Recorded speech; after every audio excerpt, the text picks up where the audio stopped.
Assalamualaikum warahmatullahi wabarakatuh.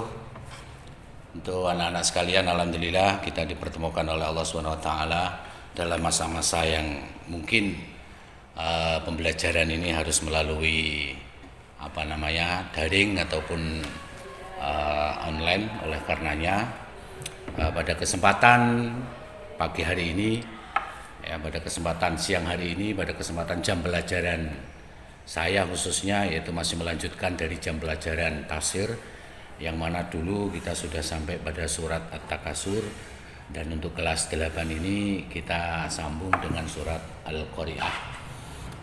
Mana sebelum kita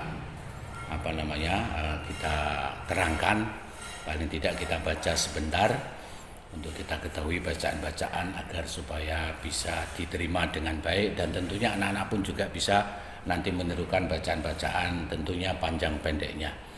Oleh karenanya anak-anak untuk bisa perhatikan secara maksimal dengan penuh hikmat, karena ini termasuk Al-Quran. Siapapun yang membaca dan siapapun yang mendengarkan tentunya mendapatkan satu pahala yang sama, dan kita tentunya sebagai umatnya Nabi Muhammad SAW, sebagai hambanya Allah SWT, paling tidak kepingin adanya banyak pahala-pahala yang harus kita tabung. Di antaranya mendengarkan Al-Quran pun yang kita baca, apalagi mengkaji daripada Al-Quran, ya tentunya itu akan membawa pahala tersendiri bagi kita. Dan kebetulan pelajaran yang nanti akan saya sampaikan ini berkenaan dengan amal ibadah manusia yang nanti akan dibalas oleh Allah SWT. Kalau memang baik akan diberi kehidupan surga, dan kalau memang dalam kehidupannya itu selalu maksiat, tidak pernah sholat, berani kepada orang tua, berani kepada guru, selalu berbohong dan lain sebagainya, ini pun juga akan dibalas oleh Allah. Jadi keadilan Allah itu sangat nampak sekali bagi kita semua sebagai hambanya. Oleh karenanya mari kita perhatikan cara baca untuk surat Al-Qari'ah. A'udzu billahi minasy syaithanir rajim. Bismillahirrahmanirrahim. Al-Qari'ah. Mal Qari'ah. Wa ma adraka mal Qari'ah.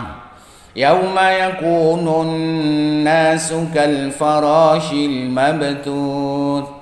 وتكون الجبال كالعهن المنفوش فأما من ثقلت موازينه فهو في عيشة راضية وأما من خفت موازينه فأمه هاوية وما أدراك ما هي narun hamiyah.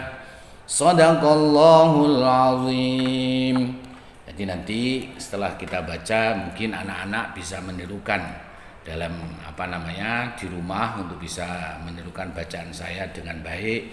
Kalau memang belum baik, ya tentunya orang tua ya bisa menyimak, atau kakak daripada anak-anak semua bisa menyimak bacaan dari anak-anak terhadap bacaan Al-Qari'ah.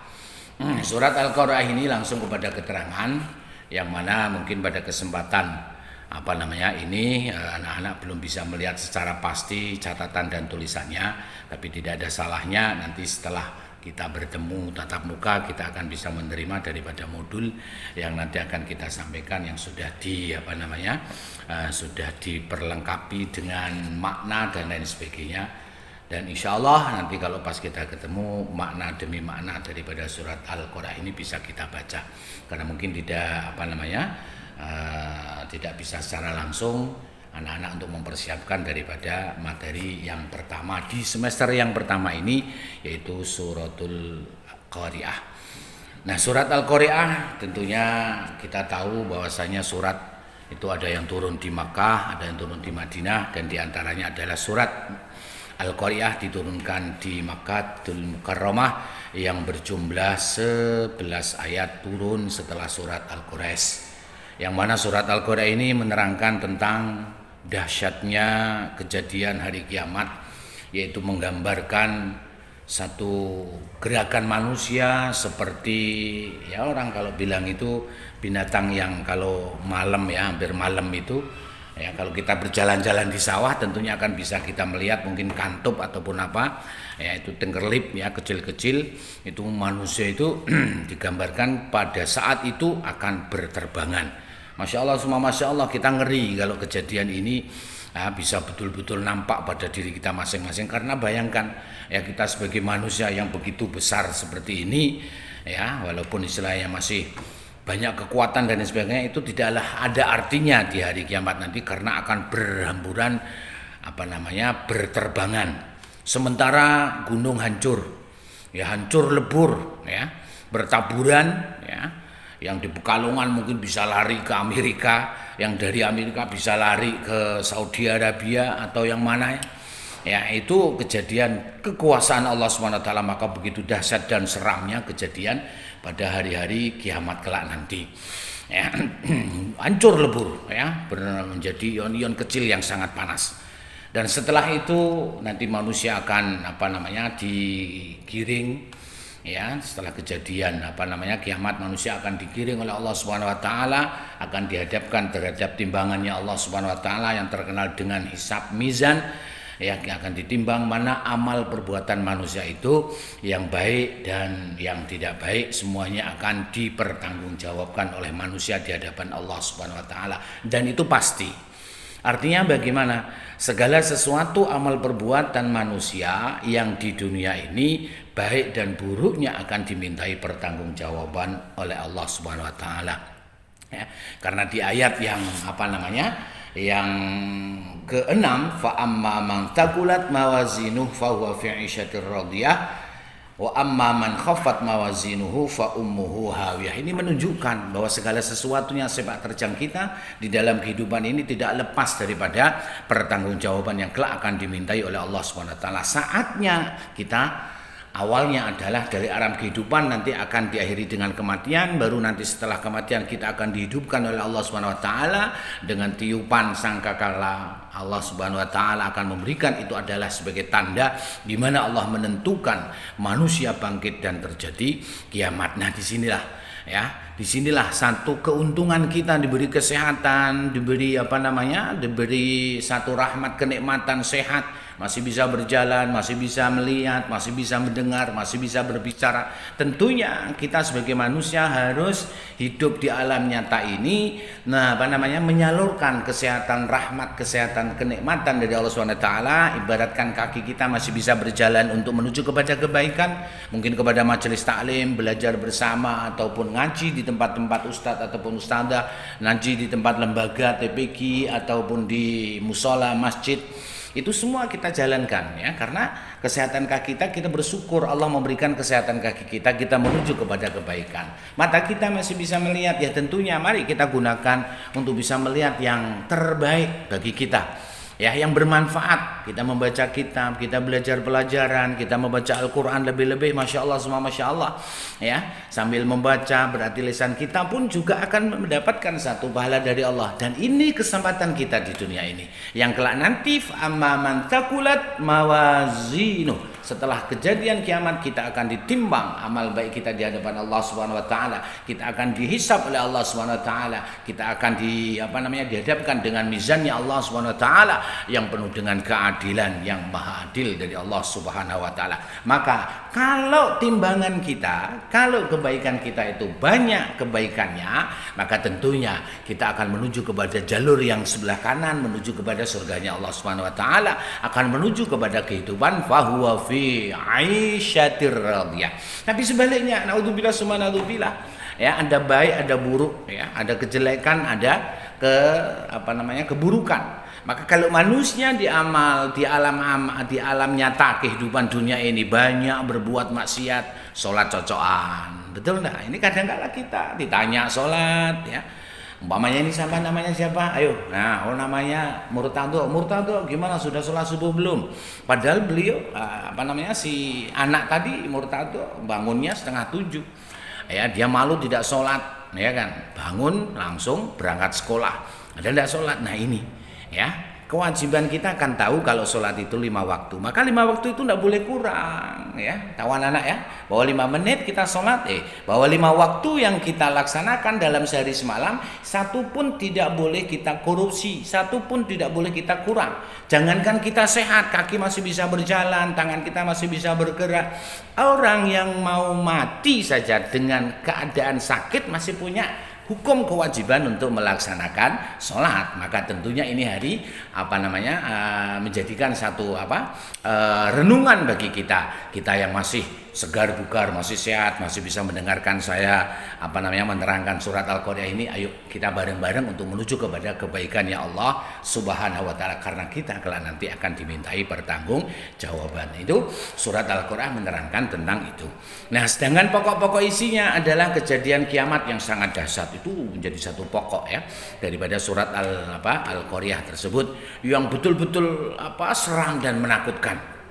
Nah, di mana amal manusia kelak juga dalam isi pokok surat ini juga nanti kelak akan ditimbang. Dan yang lebih penting lagi, pokok dalam surat Al-Quran ini adalah penentuan kehidupan abadi tergantung dari amal perbuatan manusia itu sendiri. Tadi saya terangkan bahwa surat Al-Quran itu menerangkan hal-hal kejadian hari kiamat, kelak nanti prosesnya semacam itu, dan kita pun juga akan dikirim di alam mahsyar.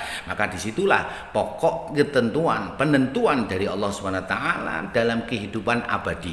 Artinya bagaimana? Kita kelak nanti pada kehidupan setelah kematian akan ditentukan oleh amal ibadah kita. Kita mau abadi di neraka atau abadi di surga, itu tergantung anak-anak semua. Kira-kira milih yang mana? Kita kepingin hidup abadi di neraka. Mestinya kita sudah dengar, begitu kita mendengar neraka, hati kita merasa takut lah. Janganlah ya, kayaknya kok neraka serem ya kan, ya, disiksa oleh Allah, diazab oleh Allah. Mestinya sudah tahu tentang cerita neraka. Dan sebaliknya juga sudah tahu tentang kenikmatan surga, bagaimana kenikmatan surga kita itu bisa nyaman dan nikmat, apapun yang kita butuhkan oleh Allah Subhanahu wa taala sudah disediakan.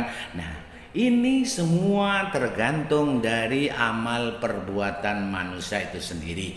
Nah, itu salah satu dari isi pokok yang yang ada dalam surat Al-Qari'ah. Oleh karenanya anak-anaknya tentu perlu perlu bisa kita sikapi kehidupan ini, ada baik ada jelek, mana yang kita butuhkan. Kejelekan dalam kehidupan dunia ini ya berarti nanti kita akan jelek di hari abadi, yaitu neraka, atau kebaikan kehidupan di dunia ini ya kelak berarti kita akan mendapatkan kebaikan kehidupan yang abadi di surganya Allah. Semuanya tergantung kepada anak-anak ya. Oleh karenanya surat Al-Qari'ah ini merupakan satu nasihat bagi kita dalam kehidupan. Nah, selanjutnya kandungan dan maksud ayat ya, bahwasanya yang pertama adalah untuk surat ayat 1 sampai 5 yaitu kejadian hari kiamat pasti akan terjadi karena kuasa Allah. Manusia tidak akan tahu kapan kejadiannya kiamat, manusia tidak akan tahu. Bagaimanapun pinternya manusia, bagaimanapun dia mengetahui tentang ilmu bumi ataupun tahu tentang angkasa luar, tahu tentang dunia ini, tapi dalam hal kiamat, dalam hal itu adalah ilmunya Allah SWT. Waktunya juga manusia tidak bakal bisa mendeteksi bahwasanya kelak nanti tahun ini akan terjadi kiamat. Tidak pasti. Bisa saja Allah akan menentukan kiamat nanti malam. Saatnya manusia di situ tidak pada ingat kepada Allah SWT, Allah memberikan kiamat. Nah, itu ketentuan Allah, itu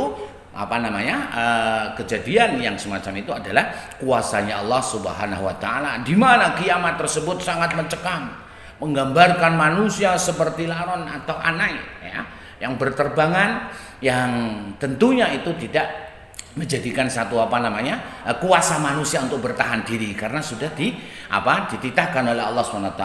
Dan sementara gunung-gunung besar, orang mengatakan bahwasanya kekuatan dunia itu karena ada kaki-kaki gunung ya, menjadikan dunia ini menjadi kuat. Nah, ternyata pada saat itu akan menjadi ibaratkan seperti bulu kapas, bulu domba yang bertaburan laksana ion panas yang berhamburan kemana-mana. Kelak nanti akan mengenai daripada manusia yang ada di bawahnya. Oleh karenanya ini sangat mencekam sekali. Ini kejadian yang sangat dahsyat sekali.